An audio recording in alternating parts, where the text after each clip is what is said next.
السلام علیکم دوستو، کیسے ہیں آپ؟ امید کرتا ہوں اچھے ہوں گے اور میری ویڈیوز کو انجوائے تو کر ہی رہے ہوں گے۔ آج کی سٹوری ہمیں ایک لیڈی نے بیچی ہے۔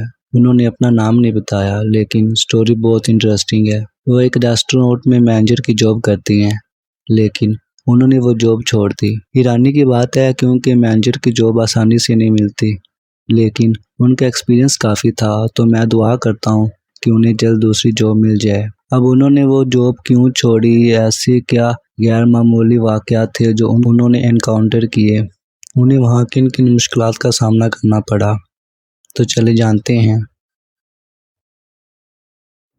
مجھے ہمیشہ سے ہی ہوٹل مینجمنٹ کا شوق تھا۔ کئی سال کی محنت کے بعد میں نے اپنے خواب کی منزل پائی اور شہر کے مشہور ریسٹورنٹ لا ترووا کی مینیجر بن گئی۔ یہ ریسٹورنٹ ایک پرانی عمارت میں قائم تھا جو اپنی خوبصورتی اور تاریخ کی وجہ سے مشہور تھا، مگر اس کی پرانی دیواروں میں چھپی کچھ کہانیاں ایسی تھیں جو کبھی کسی نے نہ سنی تھیں، اور شاید سنی بھی تھیں تو بھول جانا ہی بہتر سمجھا۔ ریسٹورنٹ میں میرا ایک معاون مینیجر زبیر اور ایک بوڑھا سیکیورٹی گارڈ نعیم چچا بھی تھے۔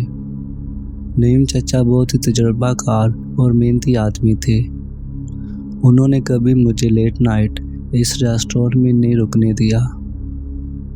ایک رات کی بات ہے جب میں ریسٹورنٹ کی بندش کے بعد اکیلی حساب کتاب کرنے لگی۔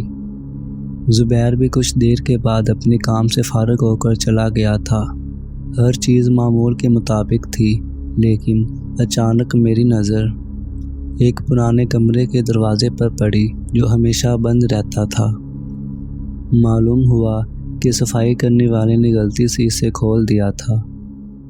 دل میں عجب سا کھچاؤ محسوس ہوا اور میں نے اپنے آپ کو اس کمرے کی طرف بڑھتے ہوئے پایا۔ دروازے کے قریب پہنچ کر میں نے ایک ہلکی سی سرسراہٹ سنی، جیسے کوئی سرگوشی کر رہا ہو۔ میری سانسیں تیز ہو گئیں، لیکن تجسس نے قدم نہیں رکنے دیا۔ اندر داخل ہوتی میرے سامنے ایک پرانی میز پر کچھ پرانی تصاویر اور کاغذات بکھرے ہوئے تھے۔ ایک تصویر پر میری نظر ٹھہر گئی۔ حیدر، یہ کسی اور کی نہیں بلکہ میری ہی تصویر تھی۔ یہ ناممکن تھا، مگر تصویر میں موجود عورت کی آنکھیں خوفناک تھیں، جیسے وہ کچھ کہنا چاہتی ہو۔ تصاویر کے نیچے ایک پرانا خط تھا۔ خط پڑھنے پر معلوم ہوا کہ ریسٹورنٹ کسی زمانے میں ایک مغل خاندان کی ملکیت تھا جو یہاں رہتا تھا، اور پھر بعد میں اسے رینوویٹ کر کے ریسٹورنٹ میں تبدیل کر دیا گیا۔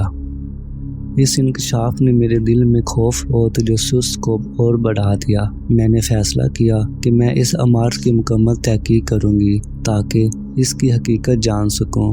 میں نے مختلف کتب اور تاریخی دستاویزات کا مطالعہ شروع کر دیا، اور جو کچھ میں نے پایا وہ حیران کن تھا۔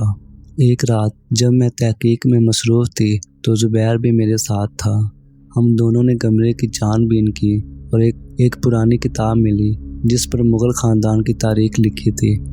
ہم نے اسے اٹھایا اور پڑھنا شروع کر دیا۔ اس کے بعد عمارت میں عجیب و غریب واقعات پیش آنے لگے۔ جیسے ہی ہم نے کتاب بند کی، ہمیں اپنی پشت پر سرد ہوا کا جھونکا محسوس ہوا۔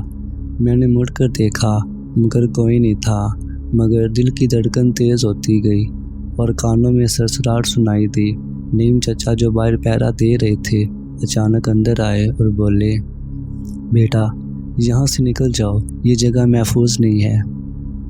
اچانک کمرے کی لائٹس بجھ گئیں اور ہر طرف اندھیرا چھا گیا۔ ہمیں اپنے ارد گرد کسی کی موجودگی محسوس ہوئی۔ میں نے اپنے موبائل کی روشنی جلائی اور دیکھا کہ دیوار پر خون سے لکھا ہوا تھا، ہم واپس آئیں گے۔ زبیر اور نعیم چچا بھی یہ سب دیکھ کر خوف زدہ ہو گئے۔ ہم نے جلدی سے کمرہ چھوڑ کر باہر نکلنے کی کوشش کی، مگر دروازہ زور سے بند ہو گیا۔ نعیم چچا نے اپنی پوری قوت لگا کر دروازہ کھولا اور ہم باہر نکلنے میں کامیاب ہو گئے۔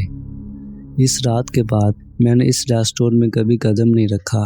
میں نے اپنی نوکری بھی چھوڑ دی اور شہر چھوڑ کر کہیں اور چلی گئی۔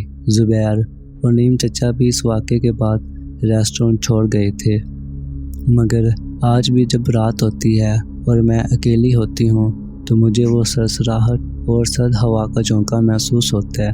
میں جانتی ہوں کہ وہ روحیں ابھی بھی وہاں ہیں، اپنے ریسٹورنٹ میں، اور وہ ہمیں کبھی نہیں چھوڑیں گی۔ ان کی کہانی، ان کا درد اور ان کی چیخیں ہمیشہ میرے دل میں گونجتی رہیں گی۔